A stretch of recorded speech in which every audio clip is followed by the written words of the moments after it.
Such recognition seems to have driven the teenager who was branded one of the world's most notorious hackers. Online, he's known as Coldfire. He keeps his real name secret. His face is not yet famous, but his hacker exploits have made him a cyberspace celebrity.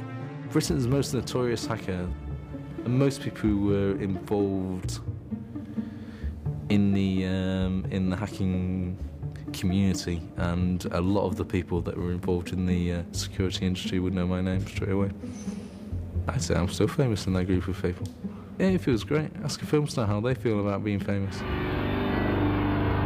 Coldfire was branded Britain's most notorious hacker after he electronically broke into the computers at a major cell phone company.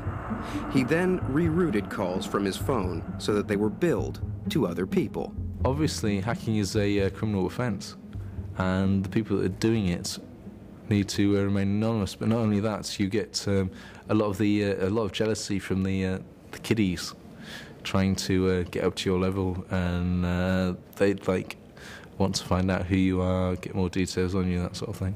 So that's why most of us at the top would prefer to remain anonymous. Analyzing the behavior of hackers like Coldfire is a full-time job for Eric Raymond. He calls himself a hacker anthropologist. His work reveals a side of their culture and philosophy that's part of a bigger battle for cyber rights and how hackers are understood by the wider world. I describe myself as a wandering anthropologist and troublemaking philosopher, and for more than 20 years I've been part of the culture of internet hackers, and I've both functioned within that culture and tried to describe it to other people. Let's see, we've got the guest machine over here. Eric is part of the core hacker tradition. We have a fold-out bed down here where hackers sometimes stay when they come to visit, and we provide them with all the courtesies. They're driven by a clear set of hacker ethics. They share their programs and resist domination by big commercial software companies. World Domination Central. Hackers like Eric rarely stray into systems where they're not invited. I haven't done anything like that since 1977. There have been once or twice since then that I have broken into systems just to verify that a vulnerability was there, but proper hacker courtesy is to immediately notify the system administrators that the hole is present and how to plug it. Those two are from Korea. He studies his subjects like they're a part of a remote and colorful tribe. And those two are from Indonesia. But he doesn't like what all of them do. In fact, he tries to disown those like Coldfire and Captain Zap, who give hackers a bad name. What's more, he wants them renamed, not hackers, but crackers. Crackers are people who break into computer systems and commit vandalism and computer crime. They're generally neither very bright nor very skilled. You can distinguish them from hackers by the fact that they typically use pseudonyms or handles to describe their identities. Hackers don't do this. But the real difference is more fundamental. Hackers make things. Crackers only know how to break them. The Hacker's Bible, written by Eric, is the new Hacker's Dictionary. It sums up the hacker ethic he wants the world to understand. But Eric's battle to give the outlaws a new name has launched him into a war of words with another dictionary. In Oxford, England, the use of the word hacker is being reassessed for the next edition of the oldest and biggest dictionary in the English language, the Oxford English Dictionary.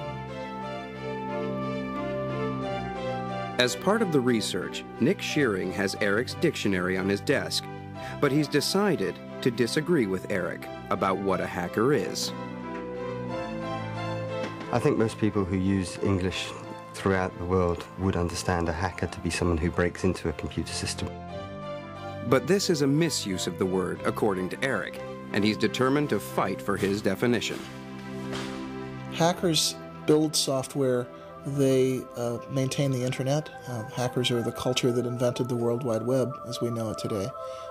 We make stuff and we improve the world.